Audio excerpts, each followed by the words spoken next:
Denmark's Prime Minister Mette Frederiksen this week wrapped up a trip to a war zone, Ukraine.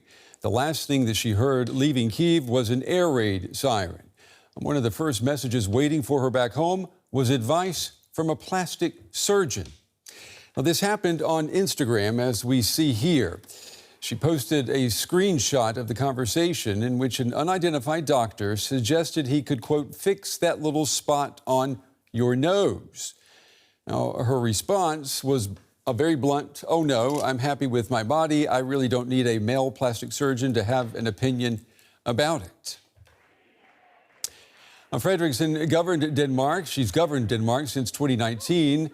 She's among Europe's longest-serving heads of government. She said that being a woman in public life means facing a steady stream of unwanted and superficial comments about her looks.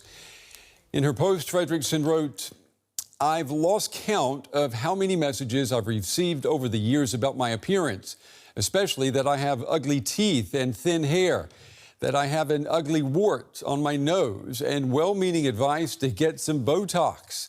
If you're going to write to me, and you're more than welcome to, I hope you'll use your time to talk about something more meaningful, not my nose. So what does a prime minister's nose tell us about women, men, power, and the way that we still look at the people who exercise that power? Joining me tonight is Helle Ib. She's a political commentator at Altinget and one of Denmark's most experienced observers of Danish politics. Helle, it's good to have you back on the day. Just tell me, how is this social media post from Mette Frederiksen, how is it going down in Denmark? I mean, has it started a conversation across the country? Well, there has been some media who has covered the story, or you might say noted her post, and it's here in Denmark and are also abroad. But I can see the post on Facebook and Instagram also have a very huge reach. But it's not that I would say that it's some kind of heavy, hot news that's been talk of the town today at the parliament or here in Copenhagen. Has there been any backlash to what Frederiksen put out online? Not really. I saw just a few posts, people trying to make a bit fun out of her own post, but generally I see a big support. Yeah, of course, you know, many people in the public eye, women and men, they get cosmetic enhancements, be it Botox or other little tweakments. So what do you think is the core message that Frederiksen wanted to send with her post? I mean, is this a criticism of these treatments, or is there something else she's telling us?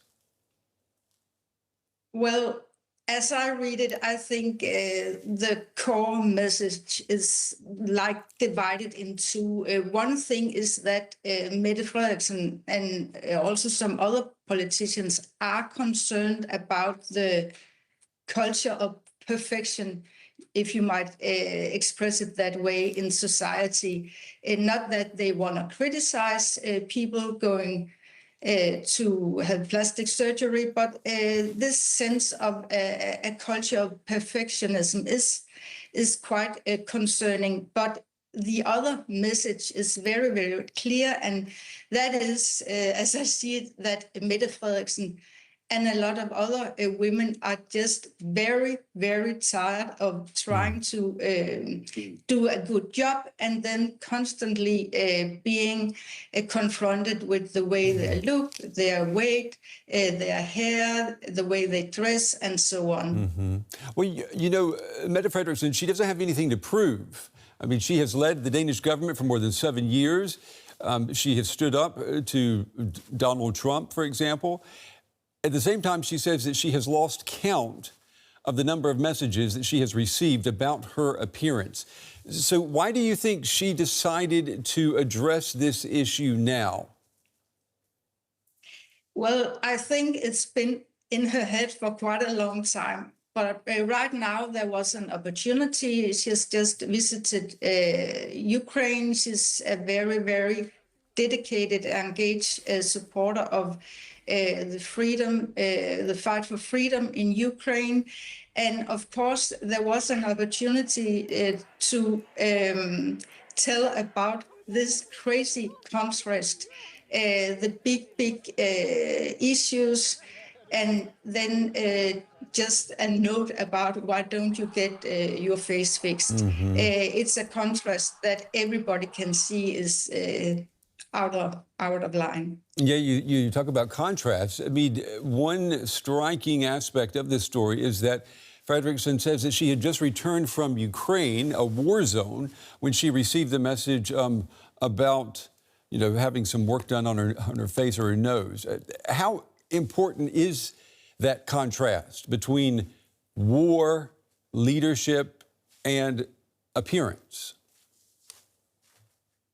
Of course, the contrast is so heavy. Everybody can see that. But I also think this is a part of Mette Frederiksen's own branding. She likes to put herself in situations where she can really tell people that she's struggling very hard, that she's been leading Denmark through heavy crisis, that she uses all her time, all her energy to solve very big problems.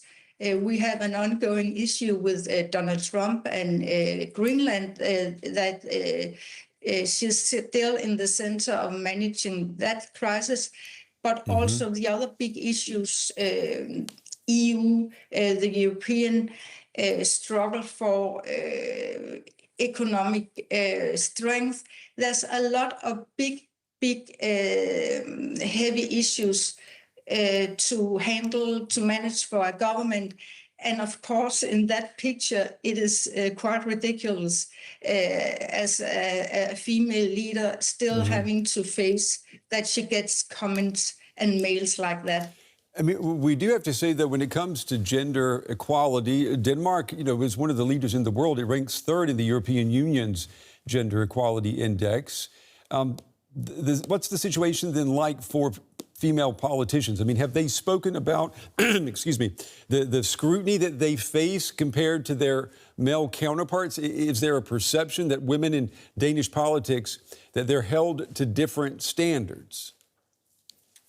It's an ongoing debate, and right now, at this election we had earlier this year, actually the parliament was quite equal, and so is the government. But I think, and when you talk to various political leaders and politicians during the years in Denmark, it's very obvious that the debate, the tone on the social media are very, very hard, rude, offensive, very unpolite, you can say. But when it comes to women, there's an extra thing, an extra component, and that is that people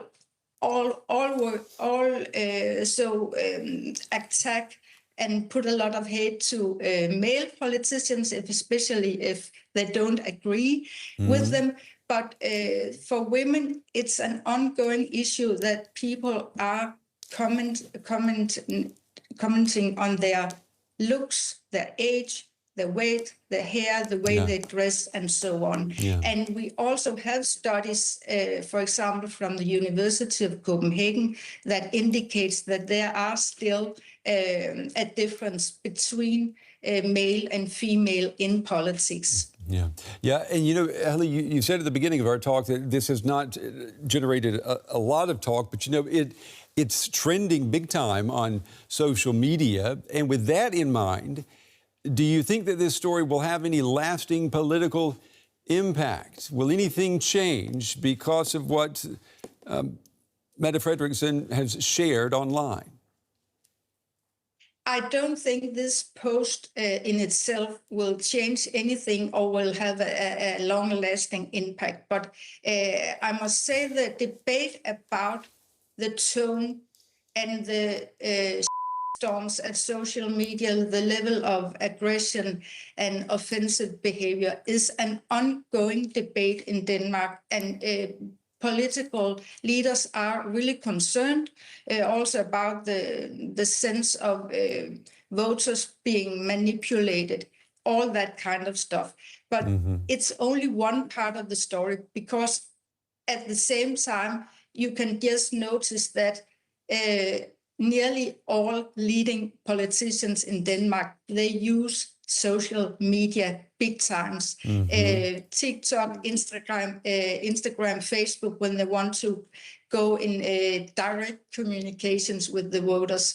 So it seems like they don't like it, but they can't live without it themselves. Yeah, yep, that's true. I think that goes for a lot of people outside of Denmark as well. Helle Ib, as always, Helle, good to get your take on things inside Denmark. Thank you. Thank you.